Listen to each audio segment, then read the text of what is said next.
Welcome into the PFF NFL Daily. Today discussing the Minnesota Vikings and their prospects to win the NFC North here, Sam. We got the Vikings at 5-1 with a commanding two-game lead over second place, the Green Bay Packers. Also have the tiebreaker so far, for whatever that's worth. They'll play again. But Vikings are sitting here at 5-1. The Packers look like they've got some issues, especially compared to recent years. So can the Vikings go the distance and win the NFC North? Yeah, they certainly put themselves in a very good position to do exactly that, right? They've had a very successful start. They're one of the few teams that only have one loss on their record, and yet everybody kind of acknowledges, including the Vikings, Kevin O'Connell, the team brass, that they haven't really been as good as that. And they're sort of spinning it obviously as a good thing that, hey, we've still got plenty of things we can tidy up, plenty of things we can fix, we can get better, improve. But it also potentially means that if the things start to swing in the other direction, you don't quite get the results, or your results start to come back down to the play that we're seeing from you, maybe it all unravels. But the great news for them is that Green Bay does look like they have problems. They're not the team we expected them to be preseason, and you already have a victory over them. So, it might start to unspool for the Vikings, but that division doesn't look like it's going to be presenting them any kind of trouble. So, the start that they've got matters, even if it only matters in terms of the head start it's given them. Doesn't it feel like the Vikings in a year where it's weird, random teams jumping up into really good records, teams that you expected to be good, not off to a great start? Doesn't it feel like the Vikings are a team that's just not making mistakes in an ugly NFL so far? Like the rest of the NFL feels ugly, right? Primetime games are ugly. Nobody can score. It's bad football. Tom Brady said it was bad football. His team's playing bad football. And the Vikings are just out there forcing some turnovers, not turning it over, playing good special teams. Their PFF grades, pretty solid across the board in all facets. Is this one of those like, hey, just don't be bad. Creep back toward average, and all of a sudden you're going to have a really good record. That's what the Vikings feel like to me so far. I think that's some of it, but then that's always the Vikings, right? This is why they finish 9-10 wins pretty much every single year. And that's what we're seeing again. But where it's different is, right now they're 5-1, but they are, 24th in EPA per play. They are 20th in yards per play. Like the numbers would say this is a dramatically overachieving side right now. Their defense is sort of middle of the pack as well. There's basically nothing you can point to say, oh yeah, this is a top level team that's worth a 5-1 record. They've been getting by with those turnovers or those occasional plays that bounce in their direction and squeaking through some of these games. And they've all broken Minnesota's way so far this year. And usually the way data works, the way we work at PFF is expecting that kind of regression, that kind of thing to come back down to earth. But critically for them, it doesn't change the advantage it's already given them. So they may end up being a dramatically worse team down the line, but the head start they've got over Green Bay is real. They've built themselves up an advantage that's going to be difficult to throw away, even if they start to regress back to middle of the pack kind of levels.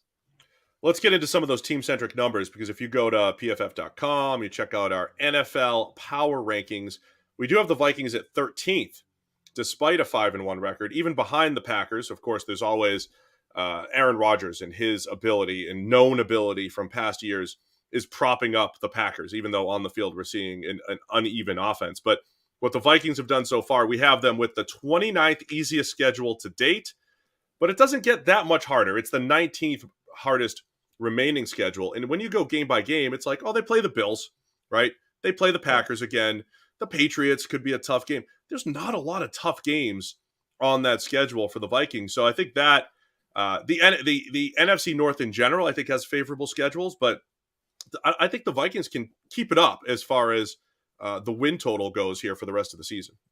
I mean, really, the big thing for them is if they can avoid losing to Green Bay, they win the division. That's really what it comes down to. It would be very difficult for them to not win the division if they beat the Packers for a second time later this season.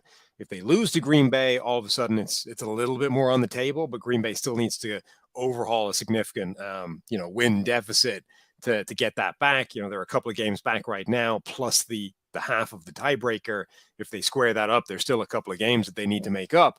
But yeah, like their Minnesota season at this point really comes down to one game. If they beat Green Bay for a second time, it's almost impossible for the Packers to overhaul them. The Lions have got one win so far, so they're not going to do it, and the Bears have two, but they appear to be terrible. So it's unlikely that they do it either. Like really, Minnesota's season is that one game now.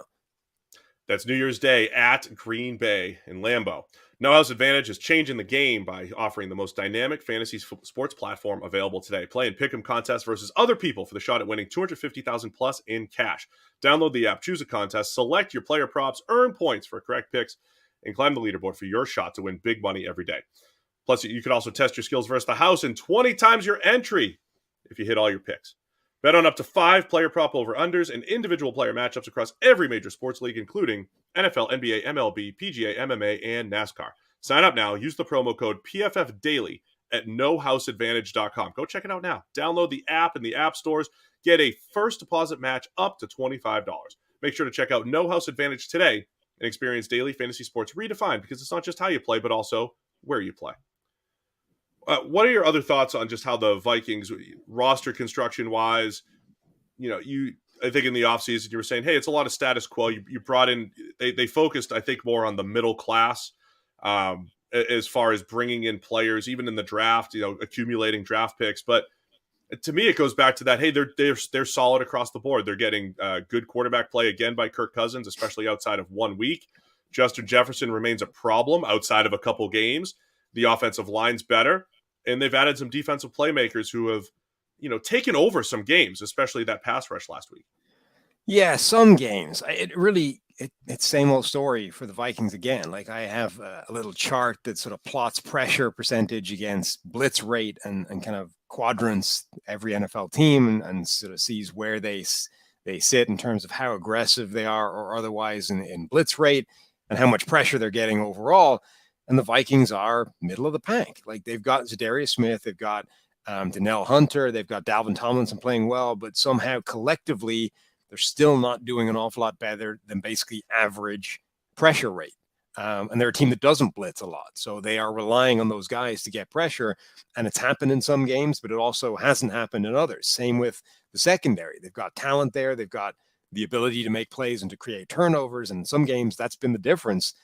And then when that doesn't happen, it's a very different story. They are susceptible to being attacked on the back end. So I think this Vikings team is solid across the board. There are very few glaring weaknesses in this group. Even the offensive line is better than it's been in previous years. They've got upgrades at several spots. Ed Ingram at right guard is the one kind of real liability at this point, and even he has flashes of dominant plays. But the whole kind of collective is just not where it needs to be yet. And maybe there's a potential for that to get better down the line, but maybe this is just who they are. So the Vikings look pretty good, 5-1. They're in a good spot. As you said, it comes down to that game against the Packers. But if we're going to answer this question, can the Vikings win the NFC North? It's the Packers game, but it's also the Packers in general, a team that has been the number 1 seed the last couple of years. They're a 3-loss team the last couple seasons. That's what the Packers are. Can the Packers go on one of those runs, which includes beating the Vikings?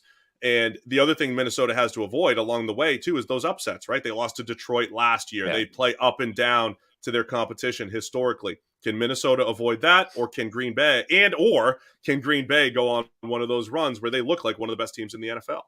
The thing that could change the whole dynamic is if Green Bay makes a move before the trade deadline and snags a legit number 1 wide receiver from somewhere. There's been talk that that's going to happen. There have been reports that they're definitely going to be active in that kind of marketplace. There's also been reports, obviously, that they're interested in Odell Beckham, all those kinds of things. But if they can find a number 1 wide receiver on the market from somewhere and bring him in, that has the potential to change everything, because that, I think, is the root of the biggest problem that they have right now. Aaron Rodgers is not playing like Aaron Rodgers. He's got a PFF grade right now of 73.2, which is, middle of the pack. It's average. Last season, he was at 89.4. The season before that, he was at 95.1.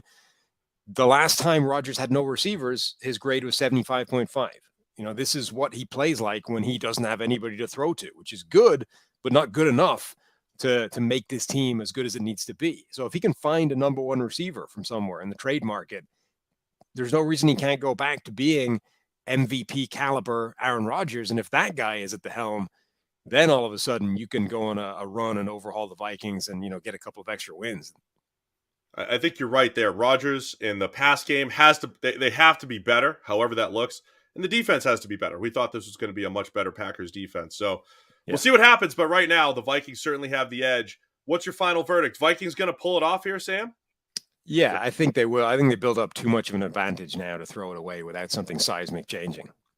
All right, give me a couple weeks. I still think Green Bay is going to come back and win the division. We'll circle back in a couple weeks and see if the Vikings keep that lead. All right, let us know who's going to win the NFC North. It's the